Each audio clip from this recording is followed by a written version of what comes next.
तो hello guys, आज हम पढ़ने जा रहे हैं क्लास 10th का इंग्लिश का फर्स्ट फ्लाइट का chapter 1 a letter to God by G.L. Fuentes. तो इस कहानी में बेसिकली क्या हुआ था, तो इसके आपको इंट्रोडक्शन दे देते हैं पहले। इस कहानी में बेसिकली क्या हुआ था कि ये कहानी एक फार्मर पे बेस्ड है जो कि भगवान थे। 100 पेसोस के लिए लेटर लिखते हैं। 100 पेसोस उस समय वहाँ की करेंसी थी। तो जब उनकी फसल नष्ट हो जाती है हेल स्टॉर्म्स ओलों की वजह से, तो वो अपने भगवान को 100 पेसोस के लिए लेटर लिखते हैं। लेंचो एक बहुत हार्ड वर्क करने वाले फार्मर थे और उनका भगवान पे पूरा भरोसा था। तो जब उनकी फसल उग जाती है और वो बारिश का इंतज़ार कर रहे होते हैं, तो ओलों के साथ बारिश आ जाती है, हेल स्टॉर्म्स ओले। तो उसके बाद उनकी सारी फसल बर्बाद हो जाती है और लेंचो भगवान से पैसों की मदद लेने के लिए भगवान को लेटर लिखते हैं। उसमें वो 100 पेसोस मांगते हैं ताकि उनके परिवार का पेट भर सके और घर चल सके उनका। तो इस भगवान के नाम से वो पत्र लिख के उसको लेटर बॉक्स में डाल देते हैं। लेटर को पोस्टमैन देखता है तो उसको पोस्ट मास्टर के पास ले जाता है। पोस्ट मास्टर उसे देखकर सरप्राइज़ हो जाता है। उसे खोलने पर वो भगवान के नाम पर लेटर लिखा है 100 पेसोस का, तो सोचता है कि इस इंसान का भगवान पे कितना भरोसा होगा। तो वो भगवान के नाम से ही अपने वहाँ के वर्कर्स से पैसे कलेक्ट करके क्योंकि उसके पास पूरे 100 थे नहीं, फिर पैसे कलेक्ट कर करके उसके पास 70 पैसे ही सिर्फ बन पाए। तो उसने सोचा कि इतना ही उसको वापस भेज देता हूँ। तो उसने टू लेंचो फ्रॉम गॉड लिख के भेज दिया लेंचो को। तो लेंचो ने उसे खोला कि तो देखा कि 70 पैसे हो गए, तो वो गुस्सा हो गया। वो वापस से वहीं उस पोस्ट ऑफिस में सीट पे बैठ गया और इंक से लिखने लगा लेटर नया। तो लेटर लिख के वो वापस मेल बॉक्स में डाल दिया। तो जो पोस्ट मैन था उसने जाकर फिर से देखा कि क्या लिखा है। तो उसने देखा कि उसमें लिखा था कि अगर आपने सिर्फ मुझे 70 पेसोस नहीं भेजे हैं, मुझे पता है आपने मुझे 100 पेसोस भेजे हैं, पर ये ऑफिस वाले बहुत ही लालची हैं और इन्होंने मेरे पैसे चुरा लिए। तो लेंचो ये लिखता है, मतलब उसको भगवान पे इतना भरोसा था कि उसको ऐसा लग ही नहीं रहा था कि ऐसा भगवान कर सकते हैं कि उसको 70 पेसोस ही सिर्फ भेजें। उसको ये लग रहा था कि भगवान ने 100 पेसोस पूरे जितने उसने मांगे उतने भेज दिए और उसमें से 30 पेसोस पोस्ट ऑफिस वालों ने चुरा लिए। मतलब उसको भगवान पे बहुत भरोसा था। तो अब हम chapter NCERT line by line start करते हैं। The house the only one in the entire valley sat on the crest of a low hill. मतलब कि इनका जो मकान था वो पूरी जो वैली मतलब घाटी में एक अकेला ही था, जो कि निचली पहाड़ी की टॉप पे चोटी पे स्थित था। From the height, one could see the river and the field of ripe corn dotted with the flowers that always promised a good harvest. उस ऊंचाई से कोई भी वहाँ के जो रिवर थे और पके हुए अनाज जो फसल थी उसको देख सकता था। The only thing that the earth needed was a downpour or at least a shower. तो जो उनकी फसल थी उनको कि वर्षा की आवश्यकता थी या हल्की सी बूंदाबांदी की आवश्यकता थी। Through out the morning Lencho, who knew his field intimately, had done nothing else but seen the sky toward the northeast. तो सुबह लेंचो जो अपने खेत को अच्छे तरीके से जानता था, वो नॉर्थ ईस्ट की तरफ देखता है कि बादल आया नहीं, बारिश होगी कि नहीं। Now we are really going to get some water woman. The woman who was preparing supper replied yes God willing. तो वो अपनी वाइफ से बोलता है कि अब हमें वर्षा मिलने वाली है, तो उसकी वाइफ ने कहा कि अब जैसा भगवान चाहें। The older boys were working in the field while the smaller ones were playing near the house until the woman called to them, "Come for dinner." तो जो बड़े लड़के थे उसके लंचों के, वो खेत में काम कर रहे थे और छोटे बच्चे घर के ही पास में खेल रहे थे। तभी उसकी जो वाइफ थी उन्होंने सबको बुलाया कि खाना खाने के लिए आओ। It was during the meal that just as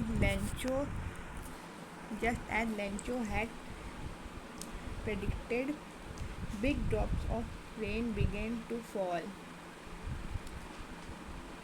खाने के समय जैसा कि लेंचो ने भविष्यवाणी की थी वैसे ही बारिश की बड़ी बड़ी बूंदें गिरने लगीं। Lencho had predicted big drops of rain to fall. Lencho ने भविष्यवाणी की थी कि वर्षा बड़ी बड़ी बूंद गिरने लगे। And in the north east huge mountains of clouds could be seen approaching. North east दिशा में बड़े बड़े पहाड़ जैसे बादल आते हुए दिखाई दे रहे थे। The air was fresh and sweet, और हवा बहुत ही स्वच्छ और सुगंधित थी।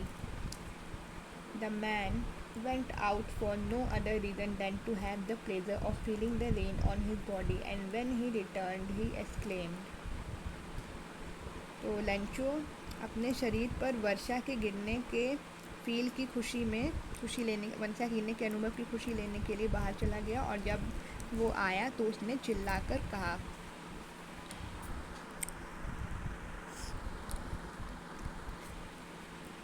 "These aren't diamond drops falling from the sky. They are new coins. The big drops are 10-cent pieces and the little ones are 5s."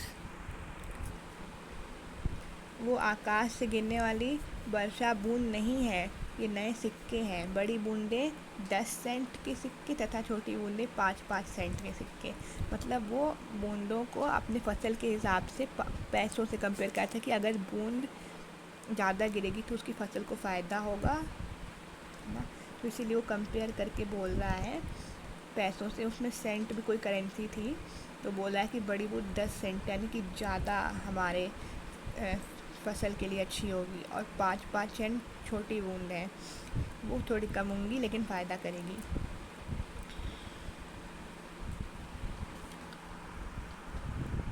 With a satisfied expression, he regarded the field of ripe corn with its flower draped in a curtain of rain.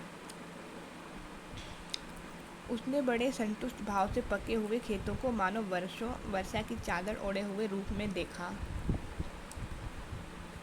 These truly did resemble new silver coins.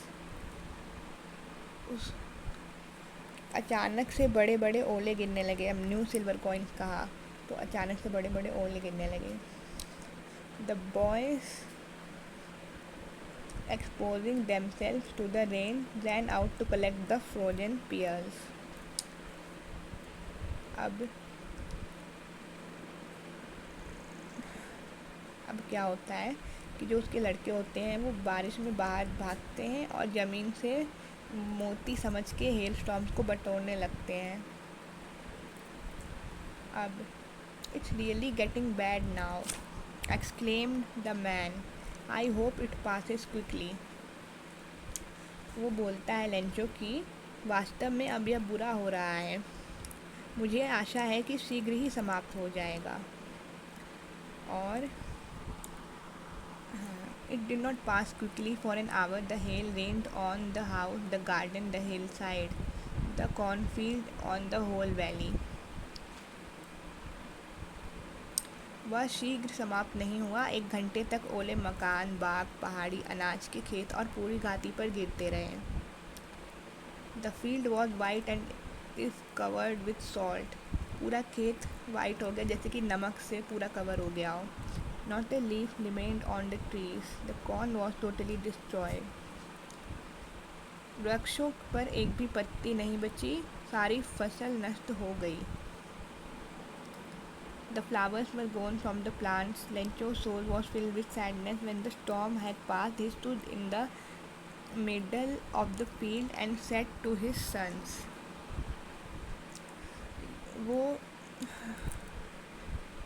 पौधों से सारे फूल झड़ गए। Lencho की soul आत्मा दुखी हो गई और जब तूफ़ान ख़त्म हो गया तो उसने खेत के बीच खड़े होकर अपने लड़कों से कहा, अ प्लेग्यू ऑफ लोकस्ट वुड, लोकस्ट मतलब insects which fly in big swarms group and destroy crop. Insects वो पूरे झुंड में आते हैं और सारी फसल नष्ट कर देते हैं, जैसे टिड्डी दल आता है वैसे ही। तो अ प्लेग्यू of locusts would have left more than this. The hail has left nothing this year. We will have no corn. एक टिड्डी दल के हमले के पश्चात भी इससे अधिक अनाज बिक जाता। ओलों ने कुछ नहीं छोड़ा, इस वर्ष हमें अनाज नहीं मिलेगा। तो अब वो कह रहा है कि अगर टिड्डी दल भी आता तो इतने फसल ख़राब नहीं होती जितनी हेल स्टॉर्म में हो गई है। अब कुछ बचा नहीं है, हमें कुछ अनाज नहीं मिलेगा, हम पैसा नहीं, हमें फसल नहीं हुई तो पैसा नहीं मिलेगा और हम घर के लिए खाने के लिए भी पैसा नहीं मिलेगा। That night was a sorrowful one. All our work for nothing. There's no one who can help us. We will all go hungry this year. उन्होंने कहा, वो रात बहुत दुख भरी थी। उन्होंने कहा कि हमारा हार्डवर्क निष्फल रहा, संसार में ऐसा कोई नहीं जो हमारी सहायता करे। इस साल भी हमें भूखा मरना पड़ेगा, इस साल हमें भूखा मरना पड़ेगा, उन्होंने कहा। और इतना कहा, but in the heart of all who lived in that solitary house in the middle of the valley, there was a single hope, help from God. परंतु उन सबके दिलों में जो घाटी के मध्य उस अकेले मकान में रहते थे, केवल एक ही आशा थी, ईश्वर की सहायता की। Don't be so upset, even though this seems like a total loss. Remember, no one dies of hunger. That's what they say, no one dies of hunger. इतना परेशान मत हो, यद्यपि ऐसा प्रतीत होता है कि यह सर्वनाश है। याद रखो, भूख से कोई नहीं मरता, कोई भूख से नहीं मरता। All through the night, Lencho thought only of his one hope, the help of God, whose eyes, as he had been instructed, see everything, even what is deep in one's conscience. सारी रात Lencho अपनी एकमात्र आशा के विषय में सोचता रहा, भगवान की सहायता। उसकी आंखें सब कुछ देखती हैं, यहाँ तक कि अंतःकरण की बातों को भी। अब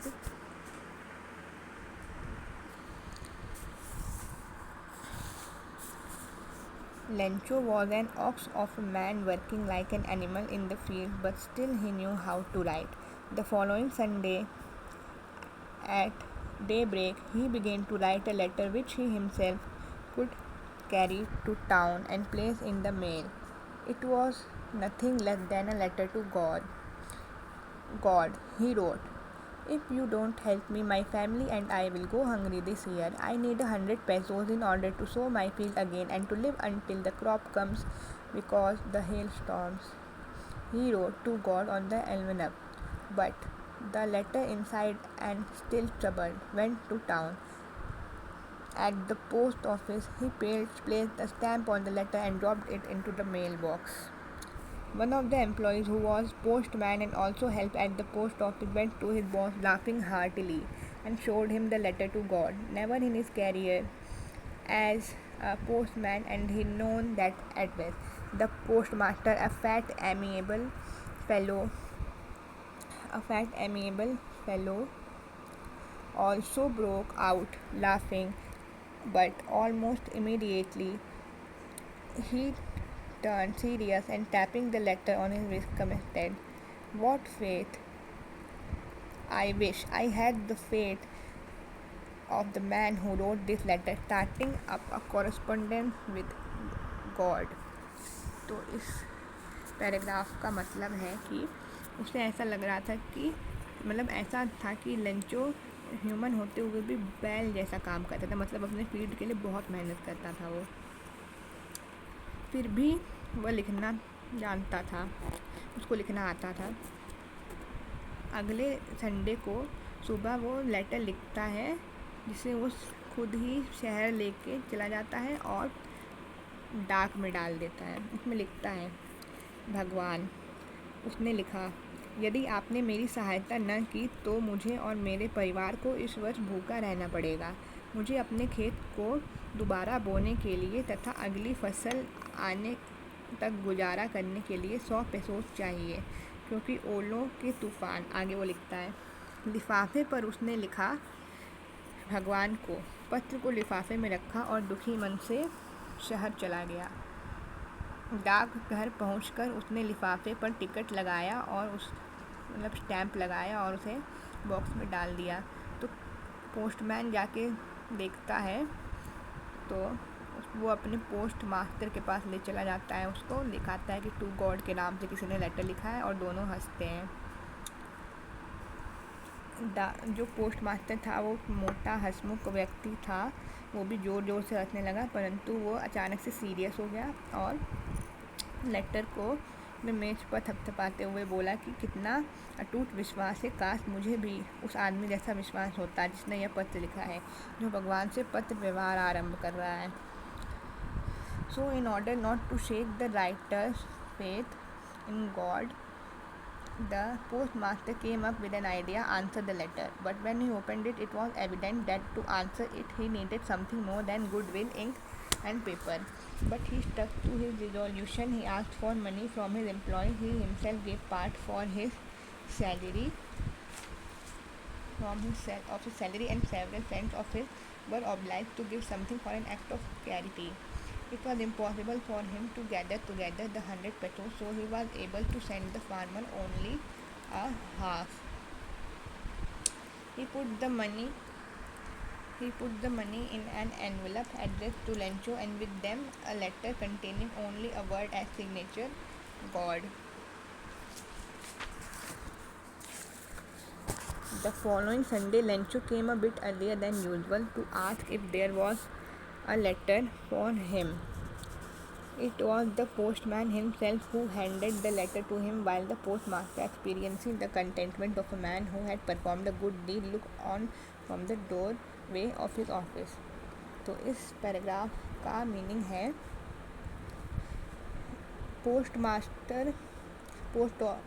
जो पोस्टमैन था वो ईश्वर पे पोस्ट मास्टर था, उसने वो लेटर पढ़ा और उसका लेंचो को भगवान पे भरोसा बनाए रखने के लिए उसने सोचा कि चलो लेटर खोल के देखते हैं इसमें क्या लिखा है। पर उसने जब लेटर खोला तो वो शॉक्ड हो गया देख के कि अब उसे कागज़ स्याही ऐसा कुछ नहीं चाहिए लेटर लिखने के लिए, उसको वापस लेटर लिखने के लिए। पर वो अपने जो करने जा रहा था उस पर अड़ा रहा। उसने अपने कर्मचारियों से पैसा मांगा और अपनी सैलरी में इसका भी भाग उसमें जोड़ के लंचों के लिए बनाया। पर वो आधी ही सैलरी, आधा ही वो आधे से ज़्यादा पैसा बन पाया जितना लंचों ने मांगा था। 70 पेसोस बन पाया, सिर्फ लंचों ने 100 मांगा था। तो फिर उस लेटर पे साइन में बस गॉड लिख के वापस मेल बॉक्स में डाल देता है। अब लेंचो जल्दी आ जाता है सुबह, जितना पहले जल्दी आता था उसे जल्दी आ गया कि देखने के लिए कि मेरा कोई लेटर आया है कि नहीं। और पोस्टमैन उसको लेटर खुद दे देता है और पोस्ट मास्टर वहाँ के डोर से देख रहा होता है कि लंचो का क्या रिएक्शन होगा। Next paragraph, Lencho showed not the slightest surprise on seeing the money. Such was his confidence, but he became angry when he counted the money. God could not have made a mistake, nor could he have denied Lencho what he had requested. Immediately, Lencho went to the window to ask for paper and ink. On the public writing table, he started to write. Write with much wrinkling on his brow, caused by the effort he had to make to express his ideas. When he finished, he went to the window to buy a stamp which he licked and then affixed to the envelope. with a bro with a bow low of his fist. The moment that the letter fell into the mailbox, the postmaster went to open it. It said, God, of the money that I asked for, only 70 pesos reached me. Send me the rest since I need it very much. But don't send it to me to the mail because the post office employees are a bunch of crooks. Lencho. अब वो पैसे को देखकर Lencho को Lencho थोड़ा भी surprise नहीं हुआ। उसका भगवान पे वो पेट था, इतना भरोसा था कि उसने जब पैसे गिने तो वो बहुत गुस्सा हो गया और वो सोचा भगवान गलती नहीं कर सकते और मुझे इतना धन देने से मना भी नहीं कर सकते। तो लेंचो खिड़की पे कागज़ और स्याही मांगने जाता है, वहाँ की पोस्ट ऑफिस की खिड़की पे। वे जाके वो पब्लिक राइटिंग सीट पे बैठ जाता है और वहीं पत्र लिखने लगता है। अब उसमें वो अपने विचार लिख देता है और उसे परेशानी से उसका माथा सिकुड़ जाता है। मुझे टेंशन होती है तो ऐसे सिकुड़ रहा था। तो उसने लेटर लिखना समाप्त किया और वो वहीं टिकट स्टैम्प खरीदने गया और स्टैम्प लगा को अपने थूक से चिपका कर उसने लेटर को मेल बॉक्स में डाल दिया। पोस्ट मास्टर तुरंत उस लेटर को खोलने गया और उसमें लिखा था कि भगवान, मैंने जितने पैसे मांगे थे उसमें से केवल 70 पेसोज मेरे पास पहुँचे हैं। मुझे और धन दे दीजिए क्योंकि मुझे इसकी बहुत आवश्यकता है, परंतु मुझे मेल बॉक्स के द्वारा मत भेजना क्योंकि ये पोस्ट मास्टर और पोस्टमैन बहुत धोखेबाज हैं। लेंचो। तो ये था चैप्टर लेटर टू गॉड। तो ये चैप्टर यहाँ फिनिश होता है। अब हम आपको बताते हैं कुछ इम्पॉर्टेंट क्वेश्चंस। तो पहला क्वेश्चन है, what was the farmer growing in his fields? Wheat, corn, मेज या बार्ले? तो इसका आंसर होगा कॉर्न, जैसे कि हमने एनसीईआरटी में रीड करा अभी। Second question, what was the boy doing? Playing, sleeping, working in the field, waiting for rain? Answer है working in the field. What were the younger boys doing? Working in the field, playing, sleeping, eating. Playing. What was the lady of the house doing? Preparing supper, sleeping, eating, praying for rain. अच्छा, supper मतलब होता है कि खाना, तो preparing supper. What are the raindrops compared to? God blessing, good luck, new coins, pearls. तो उसने उसको new coins चैप्टर में कंप्लेन करा था, इसलिए new coins. What destroyed the corn? A plague of locusts, hailstones, rain, strong wind, hailstones. How much money did Lencho ask for? 100 pesos. How much pesos did Lencho receive? 70 pesos. What did Lencho call the employees of the post office? Greedy, crooks, idiot, cheats. उसने crooks कहा था, तो chapter में NCERT में थे crooks। तो यहीं पे आज का ये लेक्चर ख़त्म होता है। Take care, bye bye. और अगला लेक्चर किस टॉपिक पे या फिर इस चैप्टर से कुछ डाउट हो आपको या अगला लेक्चर जिस टॉपिक पे आपको चाहिए हो वो आप कमेंट कर देना। तो बाय।